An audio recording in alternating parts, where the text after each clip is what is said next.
Comme bon nombre de villages méridionaux, le village de Saint-Siffré a 1000 particularités qui le singularisent, comme par exemple l'existence d'un habitat troglodyte à l'intérieur de certaines demeures. Comme ailleurs, ce village a également eu un ou plusieurs seigneurs. Ce fut longtemps le prévôt de la cathédrale d'Uzès, le premier des chanoines composant le chapitre de ce siège épiscopal. Ce prélat de haut rang régional s'était fait édifier une maison forte en face le village. Celle-ci devint au fil des siècles une vaste ferme dirigée par un rentier, c'est-à-dire un locataire, fermier ou métayer. Bien d'autres choses distinguent ce village qui cependant n'a pu échapper à l'histoire générale des villages indissociables de leur communauté d'habitants. Car un village, c'est avant tout un petit peuple de villageoises et de villageois, d'adultes et d'enfants. Ces populations ont éprouvé pendant des siècles une autonomie locale autant subie que revendiquée.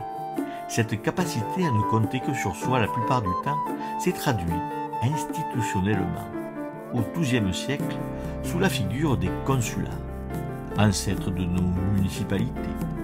Lorsqu'ils apparaissent alors que le Midi connaît une expansion économique et démographique très marquée, les consulats sont le résultat des luttes engagées depuis des décennies par les populations des villages pour accéder à certains droits et à certaines libertés.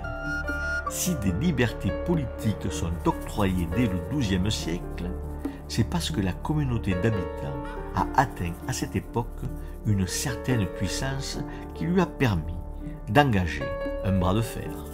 Cette puissance, elle relève du nombre. Pendant près de 3 siècles, le nombre des hommes va augmenter continuellement, créant ainsi le village urbanisé et minéral typique du sud-est de la France. Ainsi, à la fin du XIIIe siècle, le village de Saint-Siffré était déjà très proche de ce qu'il sera ensuite, jusqu'à la Révolution. Des Corbières à la Provence, le gros village aggloméré protégé de remparts et de tours fortifiées réorganise le peuplement dans un monde féodal qui se structure politiquement et anthropologiquement autour de la fidélité, liant par l'hommage les hommes verticalement les uns aux autres. Encore au XVIIIe siècle, les seigneurs exigent l'hommage de leurs sujets, les villageois. Pour la plupart des villages, ce corset de pierre constitué par le rempart va rester le même tout au long de la période jusqu'à sa destruction, souvent pendant la Révolution ou sous l'Empire. Ainsi, l'urbanisme à Saint-Siffré a été contraint par cette ceinture de pierre car nul ne voulait édifier une maison à l'extérieur et s'exposer ainsi au danger. La maison a été contrainte à pousser en hauteur, ne pouvant s'étaler à l'horizontale comme on le voit fréquemment dans le sud-ouest où l'habitat n'était pas aussi concentré, excepté dans les villes neuves et autres bastides. Les andrones de Saint-Siffré nous parlent aussi de cette contrainte spatiale. Elles ne sont plus que quelques-unes, mais elles étaient sans doute plus nombreuses, la plupart ayant été détruites pour des raisons de sécurité, d'insalubrité et de luminosité.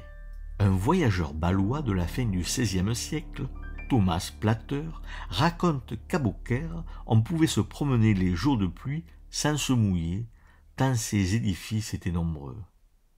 Cet androne à Saint-Siffré est le témoin de la pression exercée par les remparts. Il rappelle le besoin de protection de ces populations que nulle force de police extérieure ne pouvait secourir lorsqu'un problème de sécurité survenait. Cette forme urbaine du village méridional, encore parfaitement visible ailleurs, traduit une autonomie dans l'ordre de la police et dans l'ordre militaire.